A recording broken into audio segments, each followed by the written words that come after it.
Hello everyone, स्व अध्ययन पर स्वागत है। आज हम कक्षा 8वीं की एक कविता अध्ययन करेंगे। शीर्षक है भगवान के डाकिए।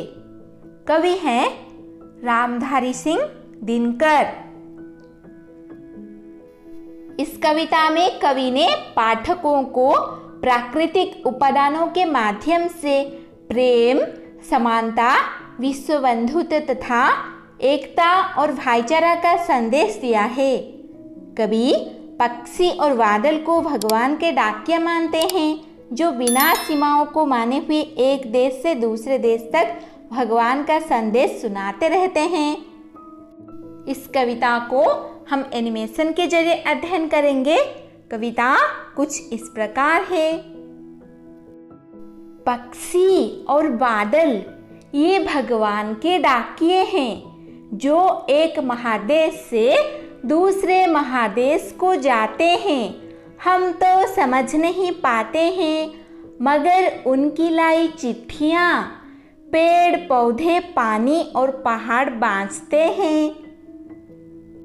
इन पंक्तियों में कवि दिनकर जी ने बताया है कि पक्षी और बादल भगवान के डाकिए हैं। जिस प्रकार साधारण डाकिया किसी व्यक्ति का भेजा हुआ संदेश दूसरे व्यक्ति तक पहुंचाते हैं, ठीक उसी प्रकार बादल और पक्षी भी एक महादेश का संदेश दूसरे महादेश तक पहुंचाते हैं। मनुष्य अपनी संकीर्ण विचारों के कारण भगवान की भेजी हुई चिट्ठियां समझ नहीं पाता है, लेकिन पेड़ पौधे, पानी और पहाड़ तथा प्रकृति उनके संदेशों को भलीभांति समझ पाते हैं और पूरे धरती को ईश्वर के भेजे हुए संदेशों को सुनाते भी हैं। इस प्रकार यहाँ पर कवि ने पक्षी और बादल को भगवान के डाकिए माना है। कवि का कहना है कि पक्षी और बादल भगवान का संदेश एक देश से दूसरे महादेश तक पहुंचाते हैं। पक्षी और बादल धरती के ही अंश है। वे मनुष्य की तरह भेदभाव नहीं बरतते हैं, वे सबको समान दृष्टि से देखते हैं। ये पक्षी और बादल बिना सीमाओं को मानते हुए एक देश से दूसरे देश तक भगवान का संदेश सुनाते रहते हैं। इस प्रकार कवि कहते हैं कि भगवान बादलों के द्वारा, पेड़ पौधों के द्वारा, पहाड़ों के लिए, प्रकृति के लिए, हमारे लिए संदेश भेजते हैं। हमारी जो प्रकृति है वो किसी तरह से भेदभाव नहीं करती है।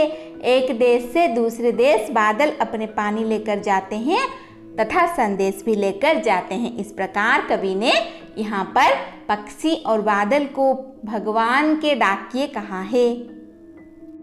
हम तो केवल यह आंकते हैं कि एक देश की धरती दूसरे देश को सुगंध भेजती है और वह सौरभ हवा में तैरते हुए पक्षियों की पंखों पर तीरता है और एक देश का भाप दूसरे देश में पानी बनकर गिरता है। इन पंक्तियों में कवि कहते हैं कि मनुष्य बहुत ही क्षुद्र प्रकृति का होता है। संकीर्ण विचारधारा होने के कारण वह अपनी छोटी सीमाओं में रहकर काम करता है।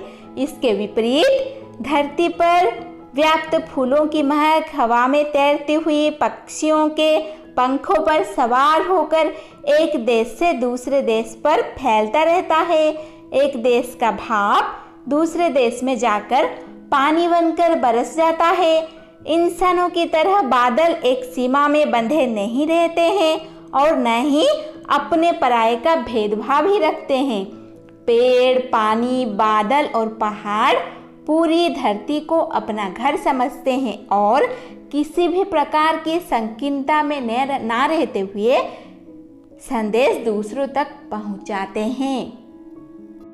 कवि कहते हैं कि पक्षी अपने पंखों द्वारा एक देश के फूलों की सुगंध और पानी को दूसरे देश तक पहुंचाते हैं।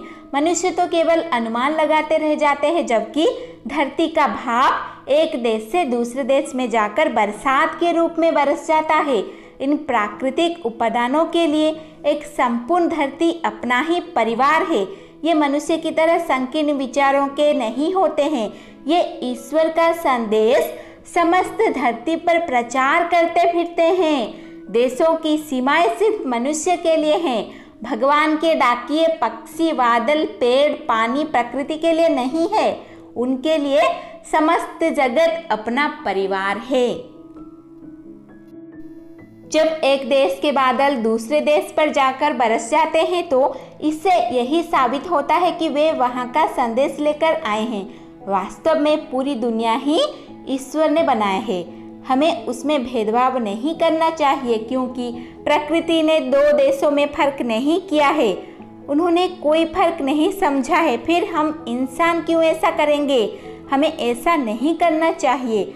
हमें किसी तरह के भेदभाव अपने दिलो दिमाग में नहीं रखना चाहिए। मानवता और प्रेम की भावना से कार्य करना चाहिए। धन्यवाद। ऐसे ही वीडियोस देखने के लिए चैनल को सब्सक्राइब कीजिए और नोटिफिकेशन पाने के लिए बेल आइकन को दबा दीजिए।